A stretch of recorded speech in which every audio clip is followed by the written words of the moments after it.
I'm a millennial. I'm only talking to Gen Z, and Gen Z and Gen Alpha, they grew up with YouTube. Like they don't even know, like Gen Alpha, they don't even know what long videos are. They describe them as shorts that keep going. They've never heard of like your regular YouTube channel. And then we have individuals on the other side of the spectrum that are like, what are shorts? But I think where people are going to miss out, as you said, it's a grossly underestimated critical piece of the next 5 years. You will have Gen Z entering the marketplace to work for your company or brand. You will have Gen Z with kids that are looking to buy from your company or brand, and they are going to default to YouTube first. You are listening to Power Marketing with Kevin Lee. Kevin and his agency Did It have helped thousands of businesses win through superior marketing, as have his books, articles, speaking engagements, and the E-Marketing Association Power Marketing Podcasts. Here's Kevin. I'm super excited to have Lauren Petrullo with me, the founder of Mongoose Media. And so let's start with the origin story. So what was like the catalyst for you deciding there needs to be a Mongoose Media? Short answer, I was fired.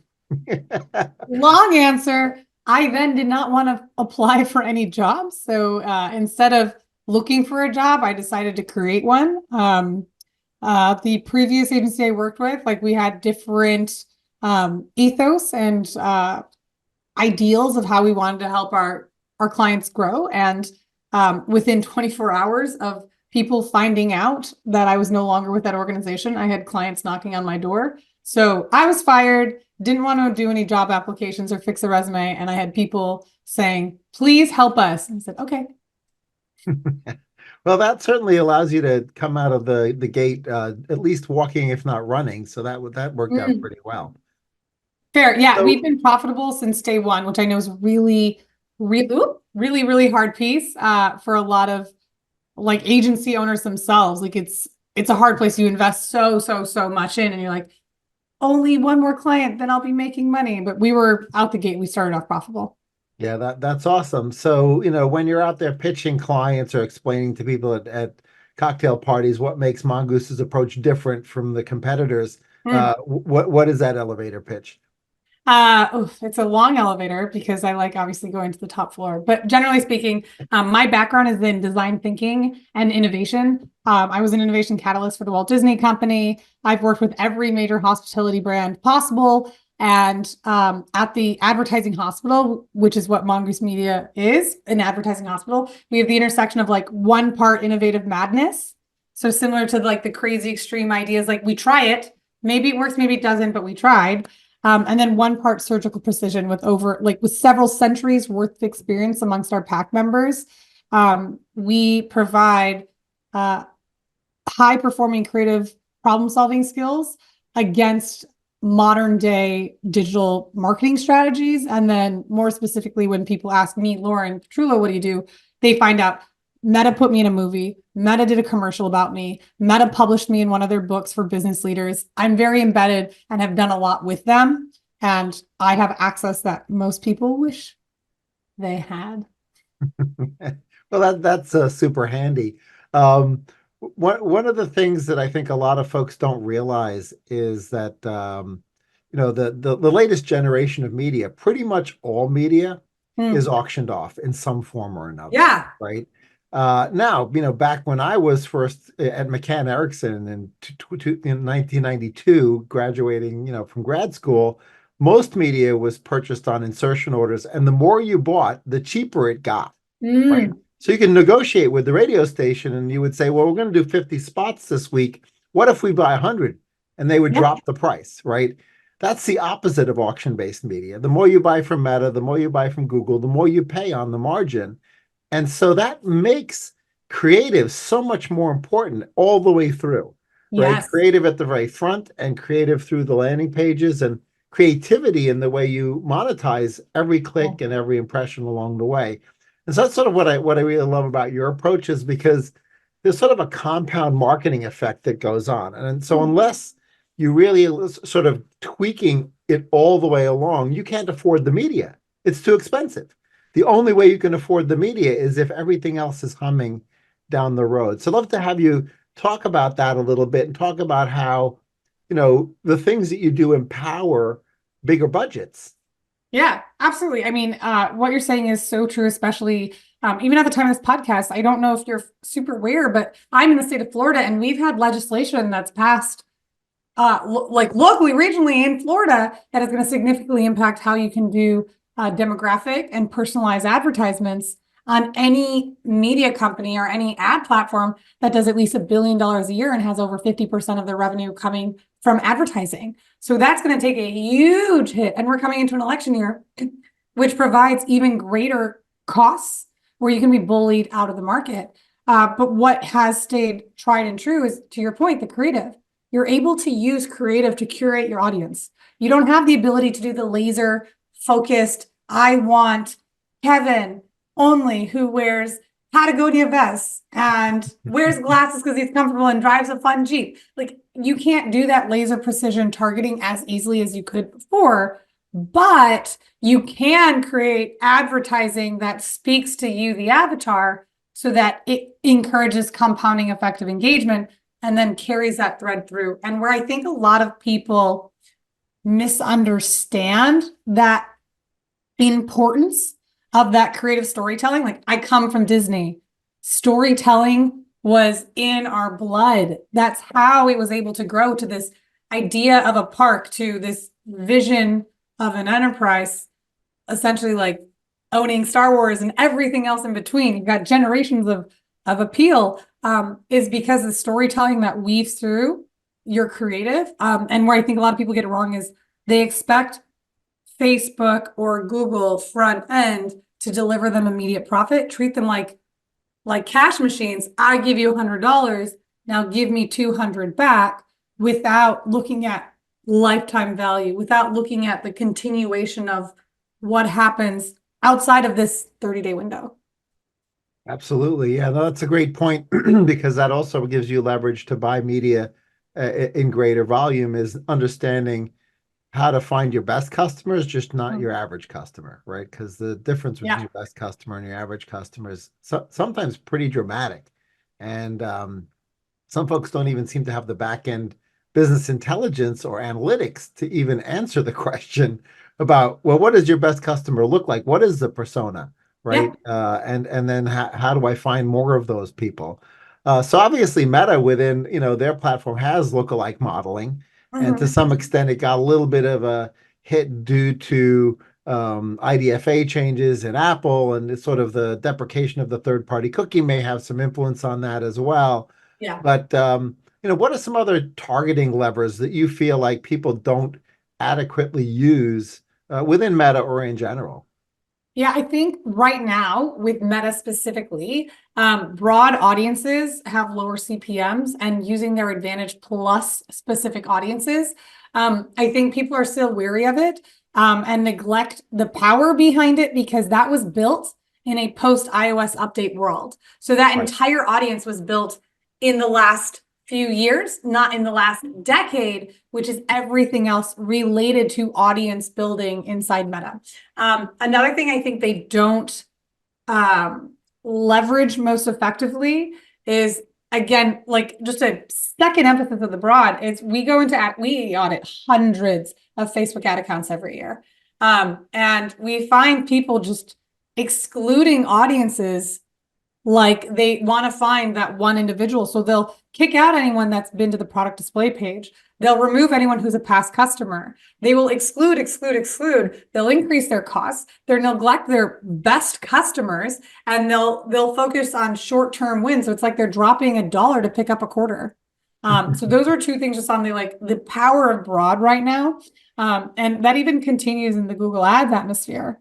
These ad divisions have so much data on us, not because of what we're talking about, just by osmosis of being on devices 24/7. So they know more about us. I remember in 2015 reading about how Meta could so accurately predict when a relationship was going to break up based on when the two people got into a relationship, previous relationships they published on Facebook, and the number of interactions they have with each other. That stuff is available in the business intelligence. Yeah, most business small business owners don't have access to it. But I think keeping broader audiences, removing the restrictive audiences that you want to eliminate, like stop excluding, keep it broad. You have to trust the algorithm a little bit, but rather on the targeting side, I find most people will mess up on the attribution side because these are all algorithms that are dependent upon data, and people rarely look at the level of sophistication of data that's going back in. And what I mean by that is they're sending binary numbers. This is a lead or this is not a lead. What they should be saying is, this is my highest quality lead. This is my best customer, and all the micro data points that continues to tell Meta who your best customer is and not who your average customer is. Because everyone is using their data. And when I say everyone, 90% of the accounts we audit are using the data to go after their average customer because it's a blend. It's an aggregate of all the data points versus specifically refining to who is their best customer. Well, you mentioned the topic small business in your prior answer. And what's interesting really about the online ecosystem is that bigger businesses have their own dysfunctions, but one thing they have at their disposal is that they reach statistically valid data pretty quickly, whereas the small business, as they're sort of plunking around with their spend levels, it's very difficult for them to get enough back-end customer data, back-end conversion data. Even if they start to use, precursor micro conversions, it just takes a lot more time for the algorithm to learn. So when you're facing that kind of a headwind as a small or medium-sized business, potentially competing against one of these gigantic businesses who can throw more money at it, learn more quickly, be more sophisticated in their targeting, how can they level the playing field?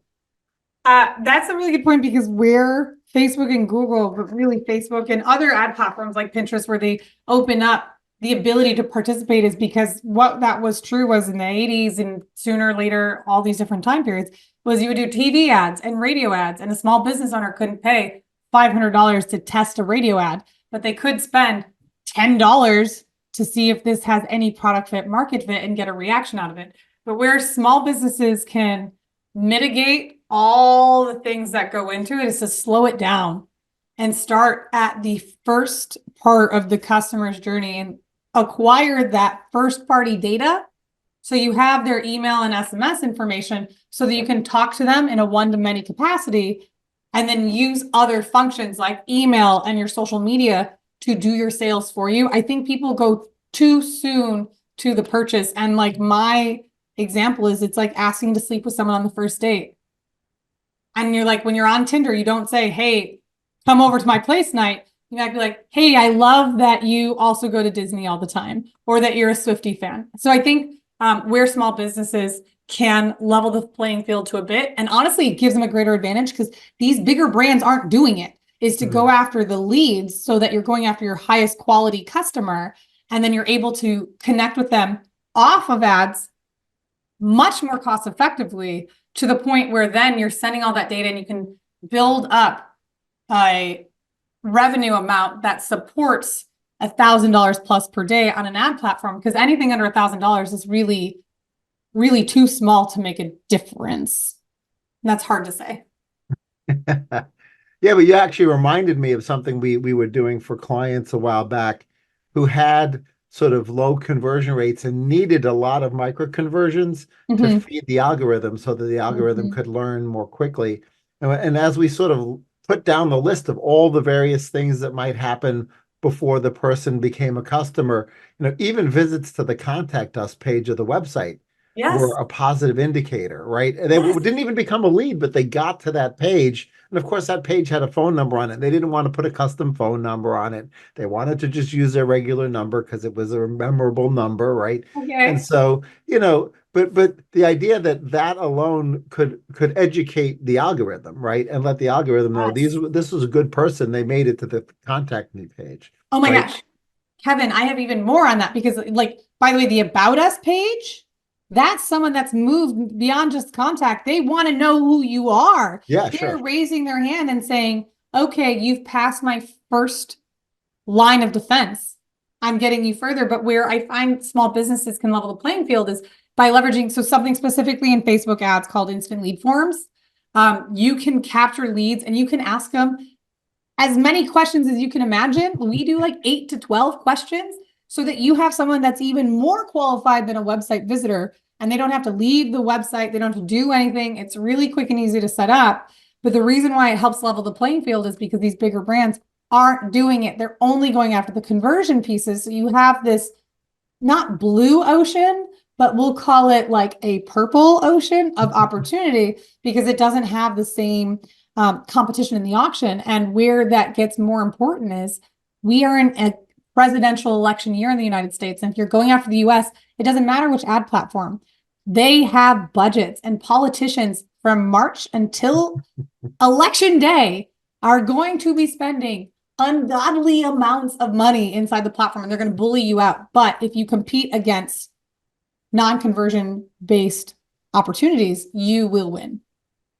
Yeah, that's a great point. There's a bit of dysfunction in the political advertising ecosystem too, because particularly on the presidential race, there's probably 200 zip codes that are going to make all the difference in the world, but they'll still go out and buy tonnage because that's just what they've done forever. And some of the smarter ones will go in and do zip and zip plus 4 level targeting and like cherry pick out the really important people and the people who aren't already the converted, although there is something to be said about preaching to the converted with advertising to just lock them in and get the vote out on the political side. But all great points because it may be an interesting year competitively in the ecosystem, and you need to be particularly savvy as a marketer. Yeah.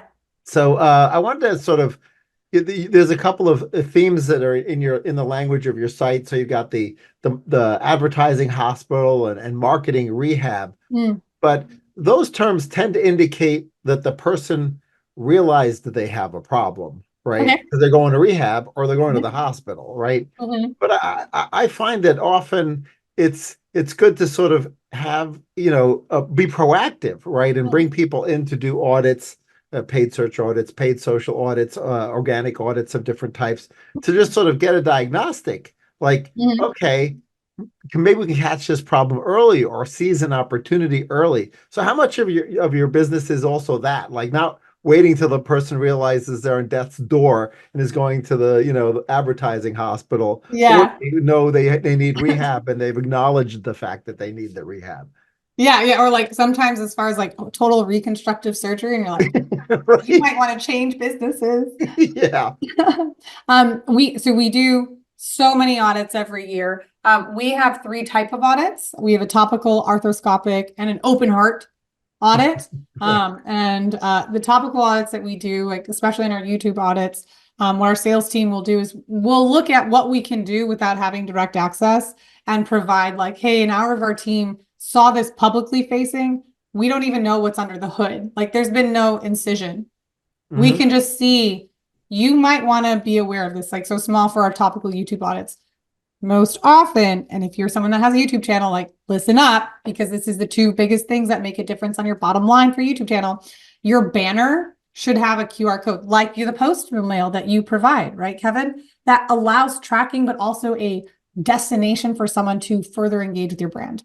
And then the community side of YouTube specifically is an opportunity to do socialization on YouTube in a space that is very blue ocean, because there's not enough content being provided on the community section of YouTube. Like most people don't even know that there's a community section. And, we have a brand that we know that is doing 11% and 13%. So math is 24, almost 25% of their business is coming from a YouTube banner and the YouTube community pieces.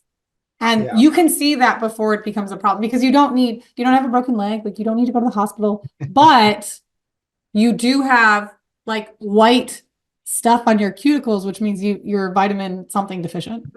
Right. Exactly. And then, but there are arthroscopic audits and our open heart audits. Those are the 2 level of audits. Arthroscopic is we've been doing hundreds of these every year. We have a standard. This is easy. You did this. You did not do this. You did this. And we give a report card. And then so that's arthroscopic, right? Like, you drill in precisely what makes the difference. And then for open hearts, that's where we like, if walls could talk, we're like, okay, we're going to go in, what is happening? And then go down rabbit holes of like, why did you launch this webinar? There is nothing connected. None of these pieces. Oh goodness. And then we just go down wherever the atypical impact will drive. Yep, all great stuff. The I'm curious as to, if there are particular industry categories that you find are sort of more prone to making the same mistakes over and over again, where as you go into the audits, you're like, I don't even have to log in. I can tell you already what I'm going to find. Okay. If you are in the hospitality industry, don't be mad, but you definitely have very predictable mistakes because you let your sales team run your marketing emails. We don't even need to, like, we're like, cool, this is going to be the easiest audit. And I make the most profit because it takes the least amount of time for us, because in and out hospitality brands mess up their automations for email specifically and have their sales team do marketing emails, and their marketing emails are not marketing emails at all. And it's just like, cool, you lost this opportunity. I think a bigger indicator, though, that's not specifically to industries, because e-commerce brands, right, medical offices, they're at the whim of an agency that provided them initial or a freelancer or an intern. I think the bigger indicator is actually what software they're using, because the software tools and the apps that they've installed are often outdated and were connected to like a previous generation of recommendations. And their failure to connect to more modern tools means that they can't do review solicitation. It means they've never done an NPS score. It means so many other pieces. So that's an easy, like, oh, you use this software, and this software. Oh, we're going to look really good when we tell you what you're missing out on. Well, I'd love to jump back into YouTube for a second, because YouTube is the second largest search engine, right? So obviously people ignore that at their own peril if they're not creating YouTube content. Yeah. And it's amazing the diversity of YouTube content you can create, especially if you start to think about co-creating it. But what's I think fascinating is people don't realize that SEO now is much broader, right? Because you want to control the entire search engine results page. You don't just want your own domain to come up, but if you can get your YouTube channel to come up, or your social media LinkedIn page to come up, all those things are very positive for you as a brand. And the next generation of SEO is going to be LLM, right? So you want to get the LLM Bard or ChatGPT or whatever to recommend you as the one hotel, or the one orthopedic surgeon, or whatever it is. And people don't realize that syndicated content gets ingested by the LLM. So the more you're syndicating content, creating content, co-creating content, the more likely you are to be the one brand that's selected. So I'd love to hear sort of how your team's sort of content creation strategy has evolved in the last couple of years, given the fact that you really need to be everywhere now. You need to be ubiquitous for the next generation of SEO. Yeah, look, I love a lot of what you're saying, because how that's evolved for us is significant. We were the first case study ever from Jasper as an AI writing tool, and we were able to grow a client to over 100,000 visitors a month using content we wrote with AI. And then it's totally changed. What we were doing 5 years ago is not what we focus on at all, because we know where the real impact is going. With YouTube, even with Pinterest, when you want to say you own it, you can own the images, you can own the video suggestions, because people consume content differently. And if you're only focused on written form content just on your landing page, or maybe even just LinkedIn, you're missing out on two other mediums that people consume content. They're visual or they're auditorial. They're auditorial, they're reading, or if they're kinesthetic, they're possibly interacting with your YouTube channel. The content syndication piece, though, where we repurpose content from a Facebook post into YouTube community, or we bring a video to YouTube that was successful on TikTok, that helps your knowledge panel as well, which is the most important piece for your SEO that I think a lot of individuals neglect. But what's changed from our strategy specifically is our audience obviously is getting, I'm a millennial. I'm only talking to Gen Z, and Gen Z and Gen Alpha, they grew up with YouTube. Like, they don't even know, like Gen Alpha, they don't even know what long videos are. They describe them as shorts that keep going. They've never heard of like your regular YouTube channel. And then we have individuals on the other side of the spectrum that are like, what are shorts? But I think where people are going to miss out, as you said, it's a grossly underestimated critical piece of the next 5 years. You will have Gen Z entering the marketplace. to work for your company or brand. You will have Gen Z with kids that are looking to buy from your company or brand, and they are going to default to YouTube first. And a website is now archaic. You remember, like, people still have websites from when the 90s launched. And so someone's like, oh, you only have a website? What are your social presence? And yes, your social media channels like Instagram and TikTok and all Facebook are fine. But what they're looking for is authority that you're building on YouTube, which then Google will put back in. And going to the LLM, what's coming is like really, really obvious is part of that return in that AI prompted search for that language learning model is you're going to not receive just text. They're going to send you snippets of a video that's cropped from your content to deliver the exact answer. And then you're going to get in front of them. But if you don't have the YouTube video content, you're missing out on older, mature audiences that can't see, like they don't have their reading glasses on. So they'd rather listen or watch a video. And the younger audience that grew up only watching videos. All right. Well, everybody should start to think about their video strategy for sure. I mean, because pretty much every platform has embraced video. I mean, when Twitter was still Twitter and not X, right? They didn't have video, right? But now pretty much every platform has either long form or short form video. Yeah. So one of the things that I always tell content creators in-house, for our clients or even just prospects or it shows is you should always be sort of educating and delighting your audience, right? Yeah. Because you can educate in such a way that is not so delightful and, stuff can end up being boring, right? But if you can sort of find that balance between delighting them and educating them and moving them through the funnel, that's sort of the best case scenario. So I'd love to when people are in a boring category, I mean, there are some pretty boring categories. We've all had, law firms and accountants as clients, and the content creation that we go through for those is very different than a sort of apparel or cosmetics, where like things are sort of inherently exciting, right? So I'd love to hear when there's sort of this writer's block / content creation block where they can't get past it. What do you use to break through that for clients? Oh, okay. So this is where the design thinking principles come really into play. And if anyone's remotely interested or already a fan of design thinking, which is creative problem solving, using like unique tools and behaviors so that you can reword or flip the script, because everyone's creative. And yeah, broccoli's not sexy. Legal components, insurance, taxes.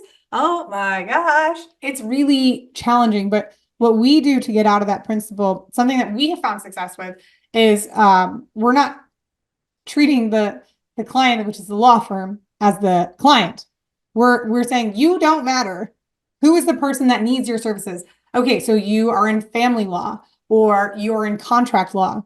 What is the most frustrating situation that if this person who needs to hire you right now is like, oh my gosh, I feel so heard.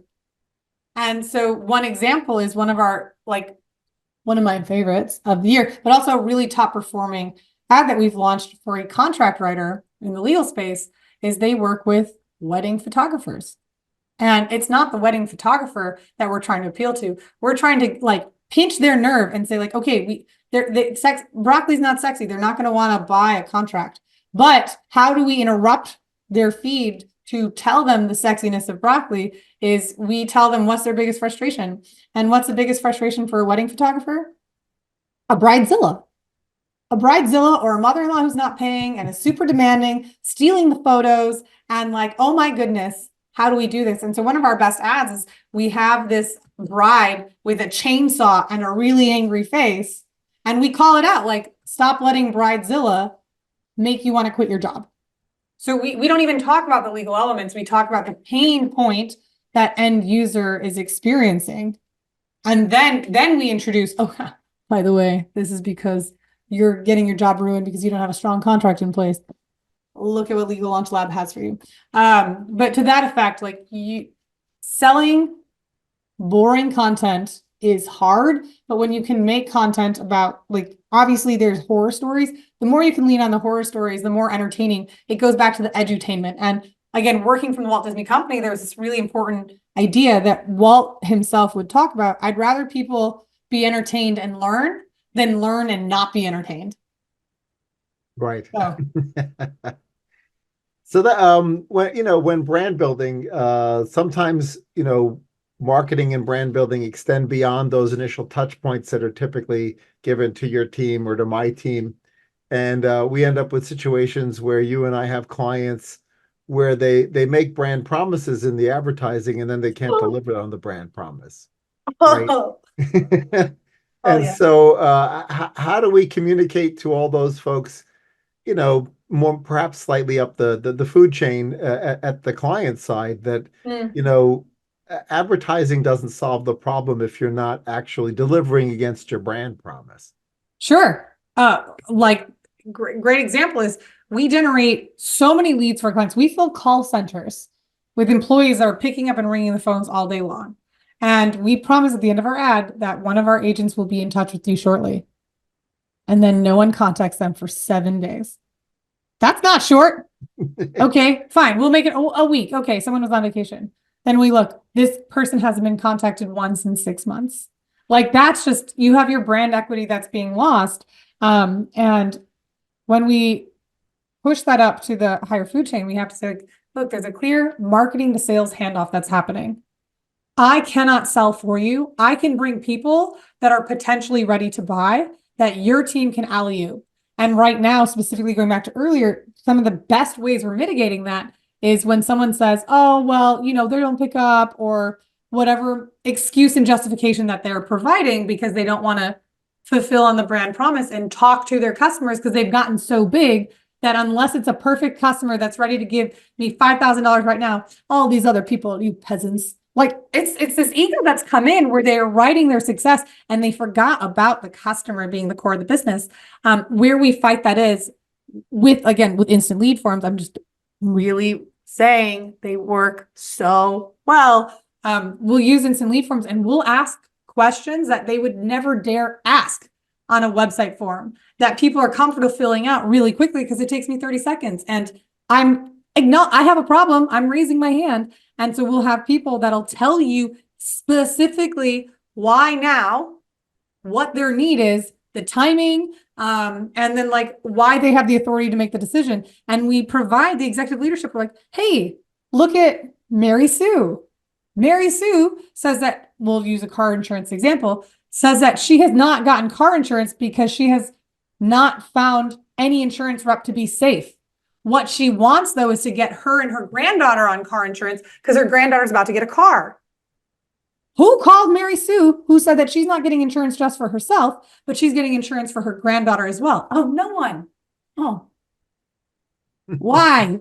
And so, yeah, it gets challenging when the brand promise isn't delivered on that communication side, and even more challenging when the brand promise isn't delivered on the fulfillment. And we'll see that on the ads, just abusive, like emotional rants, almost like trolls saying, this product is always out of stock, or their customer service was really rude. And I think if you are having this trouble, if you can provide an executive the brand equity damage that's happening, and especially for the ad sides where you can show the cost impact by having so much ignored conversations of where if you responded back and engage that, because people look at comments the way they look at Amazon reviews.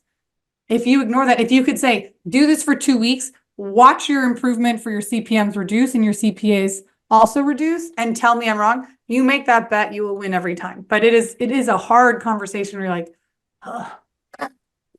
why? But it's also, it's also a triple whammy, right? Because while your team is dropping the ball, the competition gets the business, and you spent on the advertising, right? Yes. You went ahead and you spent on the advertising. You got the customer all excited. Customer fills out the lead form, and then they run out of patience. And by the time the person finally follows up, they went a different direction. It'd be different if they went a different direction. You never had a touch point. This way, you had a touch point. You had permission. Hello, and then you drop it. It's sort of particularly exasperating. Yeah, you invited them to your party. You gave them an invitation. They showed up with food for the potluck, and then you locked them out of the house. Yeah, for sure. Like, I got my hair done. I drove. I made casserole, and I'm not allowed in. Right. And then someone else is like, hey, we're having an open party. Oh, thanks. And they accept mediocrity from a competitor that will show up. And then that will affect long term. It's going to affect so many more pieces because, yeah, anyways, you know this. There's so many layers to this, but it's really important that, if you just do what you say you're going to do. Absolutely. What's And gonna- one other interesting topic came up recently in a brainstorming because it relates to email, right? Because there's a whole generation of marketers who are sort of saying email is dead, yet of course lead forms are generally email. And then within that sort of anti-email camp, you've got the folks who say, well, they're not even going to use their primary email address anyway. They're just going to use their spam in email, right? And that's the one that they'll use to fill out the forms. And when we were sort of brainstorming about that, we were sort of saying, well, if your promise was actually something valuable, they want to be able to see the email, right? And basically, I sort of feel like it used to be that for email, like the trigger was when the people hit the workforce for sort of an early generation, they might not have had an email, but now pretty much every school, particularly at the high school level, they're all being forced to use email in there. So I don't think email is nearly as dead as all those people say it is. Look, I was really into chat marketing. We for a really big resort company, I was spending $25,000 a month in ads for a chatbot using ManyChat and Facebook Messenger in like 2016, 17, and doing $500,000 in sales. I was all about chat, and I was like, yeah, email is dead. Yeah, I was wrong. I was way wrong. It's still attributing 30 to 40% of clients' revenue. I think where email has an opportunity to be dethroned is through SMS. I mean, you're right. College kids definitely have emails. They're not testing it as much, but we know that the power of excuse me, the power of SMS marketing has much stronger open rates, and clear engagement has a very different strategy. Same as chatbots, and then same soon as LLMs. People want the information faster right away, and email's noisy, but by no means is it going away. People have to do work emails. Are they using their spam one? No one's going to sign up if they don't want it, unless they're like curious of what the end screen is. So to your point, 100%. If you have something that no one wants to actually give their real email for, you shouldn't have wasted your time creating it in the first place. Yeah, it's fascinating that how much higher the bar is though with SMS for a person both to be willing to share and give permission, but also to remain engaged, right? And not hit the stop, right? Yeah, I think Hollywood and politicians make more impact to marketing than the average individual knows. And SMS laws vary state by state, country by country. I am not a lawyer, but I was just on a call the other day where an individual said, like Australian SMS laws are less regulated than email marketing. But it's all at the end of the day, you roll it up into permission-based marketing. Absolutely. And who's going to win is going to be the person that has something that's so high quality that people actually want the dang thing, and they'll jump through hoops. Okay, fine. I need to double opt in. Oh, that's annoying. Yeah, but like, I want this. Give it to me. I'll do it. Say less. Like, all right, you have me. You've hooked me. That's the whole point of a hook. You a lead magnet, and people are like accepting mediocrity because it worked. It worked for 10 years. People could do really poor marketing and still get a return. And now people are sophisticated consumers. We have consumers that want to know way more and become experts before they buy anything. And I think where the conversation of is email dead is email king? I mean, yes, still it is. But, monarchs change, and potentially one will dethrone, but it's not like we're not talking about King Louis still. I mean, he has a legacy, and like people still consume and love the content that he provided. So I just think that as someone who previously said, oh, email is going away, and I was wrong, I'm like, hi, I am an emailaholic. I was wrong. I have been like sober from thinking email is dead for 4 years now. I would just argue that death takes a long time. And I live in Florida, where, it's stereotype is people come here to die. Email's not dying. It's just that there is an opportunity absolutely for it to be dethroned in terms of how much impact it is. But that changes by state, changes by generation, changes by country. Yeah, absolutely. And I like to force clients and prospects, anybody I talk to, really to have a a conversation really about all forms of push marketing. Mhm. And include, email and SMS are in there, but in certain cases, browser-based push. And in Yes. certain cases where you have a smartphone app that is actually good enough to stay installed, you can do SMS. I mean, Push pushes notification. to apps as well. So, And really wallet thinking, pushes. yeah, You don't even have to have an app. You can connect and create a wallet push because people don't delete the app wallet if you have an Apple phone. They don't delete that app because it's where their plane tickets are. It's where their coupon codes are. It's where their Chipotle loyalty card is. So you could do a wallet push that stays as a loyalty program. The permission-based marketing and the push notifications means that you can get someone's attention now. right, right, and has really high engagement rates. So Yes. And low competition yeah, because people have accepted mediocrity. A lot of marketers, no offense, we're all guilty of it to some degree, don't want to spend extra time learning a new software, but there's a generation that is going to make millennials look like dinosaurs where their normal is what our too scary is, and they're going to eat our customers for lunch. Like we won't even have a seat at the table. We won't even be invited. We have no casserole we can bring to the party. We don't even know the party's happening. we missed the party because we didn't even know it was there. Yeah. Oh, because we didn't get the push notification. So final thoughts, 2024 just kicked off. So what has you excited about this year? Um, oh, what I'm most excited about this year in 2024, honestly, is the slowing down and going back to basics. I think last year and again through the pandemic, there's just so much happening all at once. There's lots of trial. Mongoose Media ourselves, like it was not easy.